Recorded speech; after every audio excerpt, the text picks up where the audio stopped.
La salle était pleine. Les lumières étaient chaudes, presque dorées. Une musique douce remplissait l'espace. Elle venait d'être nommée « Jeune leader de l'année » pour son travail. Un prix prestigieux. Un moment savoureux, parfaitement orchestré, les sourires, les photos, les mains serrées. Tout était là. Elle sentit la chaleur des projecteurs contre sa peau, une chaleur presque étouffante, mais qu'elle masqua derrière un sourire parfait.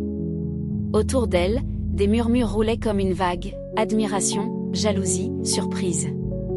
Bella percevait tout, amplifié, comme si chaque émotion étrangère résonnait dans sa poitrine. Son cœur battait un peu trop vite. Ses pas étaient élégants, mais son souffle, légèrement saccadé. Et elle, Bella, avançait sur scène avec une grâce parfaite. Ses pas semblaient suspendus dans le temps, et elle inspira profondément avant de sourire. Les applaudissements éclataient autour d'elle.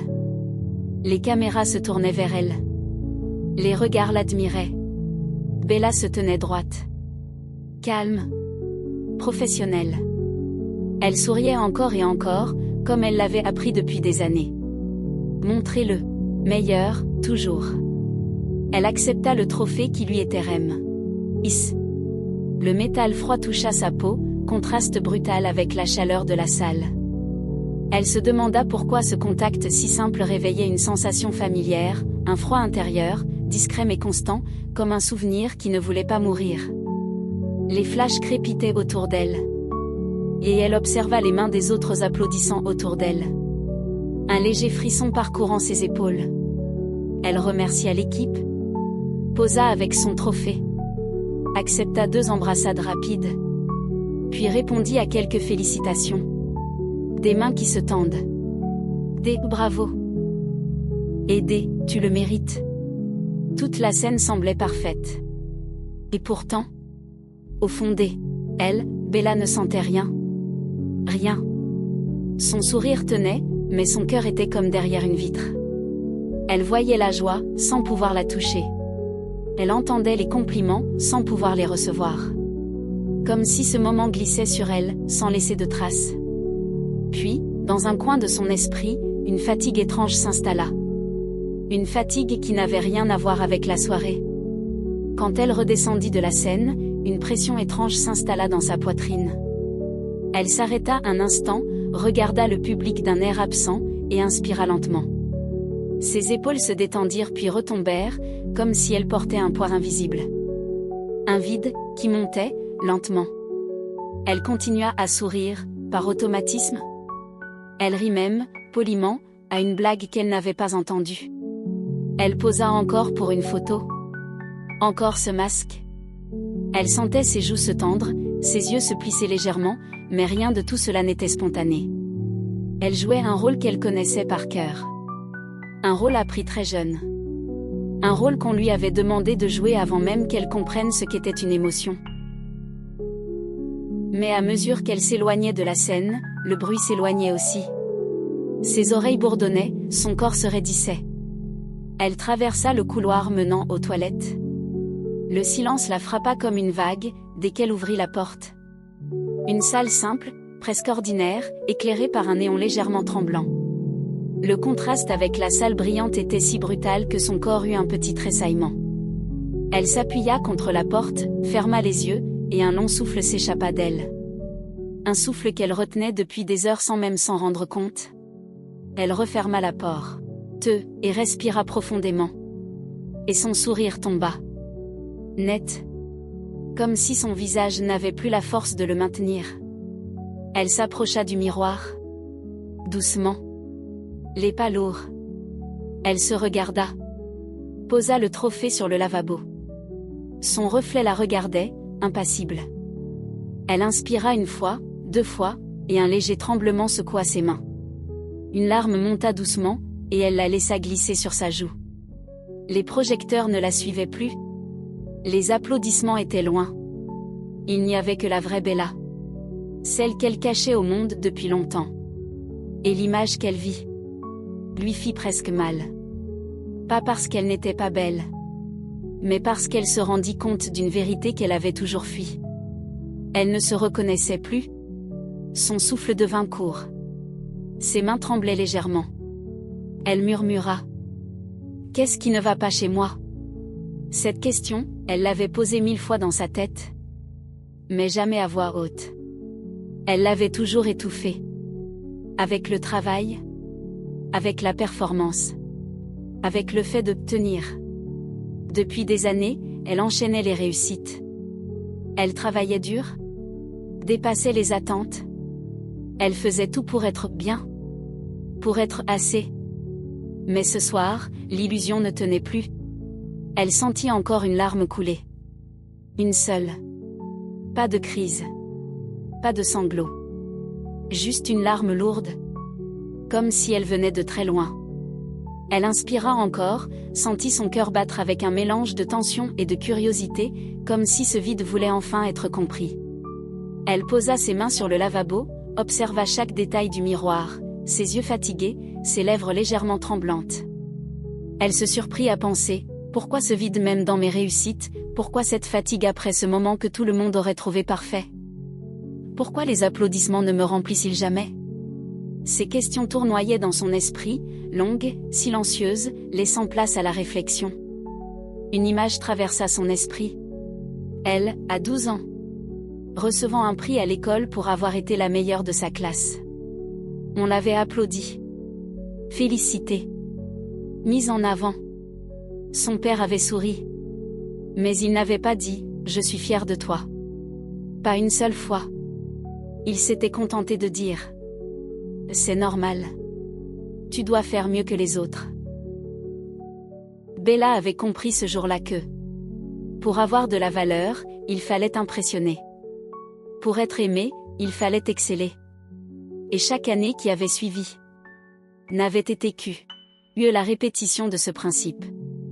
Dans la salle de bain, Bella réalisa quelque chose d'immense, de brutal, de clair. Elle avait bâti toute sa vie autour d'une blessure qu'elle n'avait jamais vue.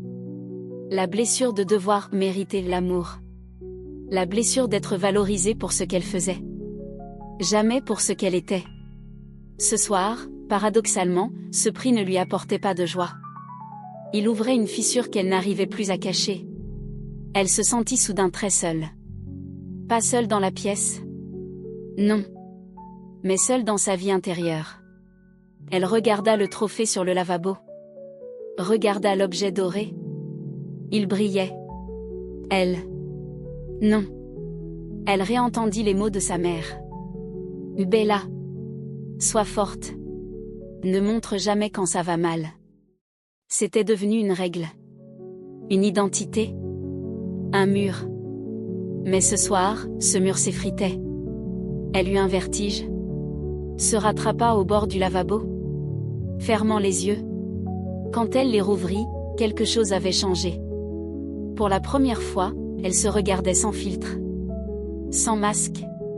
Sans rôle. Et ça faisait peur. Une question s'imposa à elle, plus forte que tout. Pourquoi je n'arrive pas à ressentir ce que je devrais ressentir? Pourquoi la réussite ne me comble pas? Pourquoi je me sens vide? C'était nouveau. Terrifiant. Mais vrai. Elle ne ressentait plus sa propre vie. Et si, ce vide n'était pas une faiblesse? Et si c'était un signal? Une invitation? Elle posa la main sur sa poitrine. Son cœur battait vite. Trop vite. Elle inspira profondément. L'air entra difficilement, comme si sa cage thoracique résistait. Son cœur cognait. Sa gorge se serrait légèrement. C'était une crise silencieuse, pas de cris, pas de gestes brusques, juste une implosion intérieure. Et puis une pensée surgit. Suis-je heureuse? Ou est-ce que je fais semblant depuis toujours? Cette simple phrase ouvrit une brèche.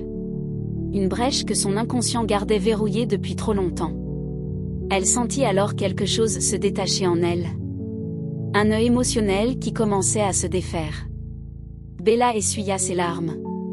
Ses doigts tremblaient légèrement, elle inspira profondément, un léger frisson parcourut ses épaules. Elle se regarda dans le miroir, fragile mais consciente de quelque chose de profond. Son vide intérieur avait une origine. Une partie de cette blessure venait de phrases entendues dans son enfance, dites sans malice, mais qui l'avait marqué. Et tu dois toujours être le meilleur. Pourquoi pleures-tu? Sois forte. Ne montre jamais tes émotions. Ces mots avaient façonné sa croyance, l'amour se mérite. La performance prime sur l'être. Et toute sa vie, elle avait reproduit ces schémas. Jusqu'au moment présent. Mais il n'est jamais trop tard pour comprendre et changer. Elle comprit. Ce n'était pas le succès qui lui manquait. C'était la permission d'être elle-même. La permission de ressentir. La permission d'être vulnérable. Et cette permission, personne ne la lui avait jamais donnée. Si ses parents l'avaient su, Bella aurait peut-être grandi avec plus de sécurité émotionnelle. Les mots que vous dites à vos enfants peuvent devenir leur voix intérieure. Une voix qui les portera. Ou qui les blessera sans bruit pendant des années. Dites à votre enfant, tu as le droit d'avoir peur. Dites-lui, tu n'as pas besoin d'être parfait pour être aimé. Dites-lui, je t'écoute, même quand je ne comprends pas tout. Parce qu'un enfant qui apprend à cacher ses émotions devient un adulte qui ne sait plus quoi faire de sa douleur. Encouragez vos enfants pour ce qu'ils sont, pas seulement pour ce qu'ils font. Accueillez leurs émotions, même la tristesse ou la colère.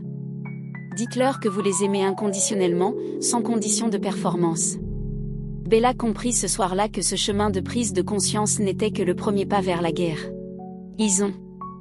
Et pour vous, spectateurs, c'est une invitation à regarder vos propres blessures et celles de vos enfants. À réfléchir à ce qui se dit dans les foyers.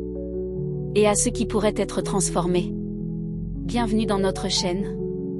Un tour dans ton intérieur. Ici, nous explorons les blessures invisibles. Les mémoires enfouies. Les mécanismes psychologiques qui façonnent nos choix. Nos relations. Notre vie. À travers l'histoire de Bella, vous allez découvrir vos propres zones d'ombre. Mais aussi vos propres chemins de guérison. Abonnez-vous pour ne rater aucun épisode, l'histoire commence maintenant. Écrivez en commentaire. Je suis prêt et faisons le voyage ensemble.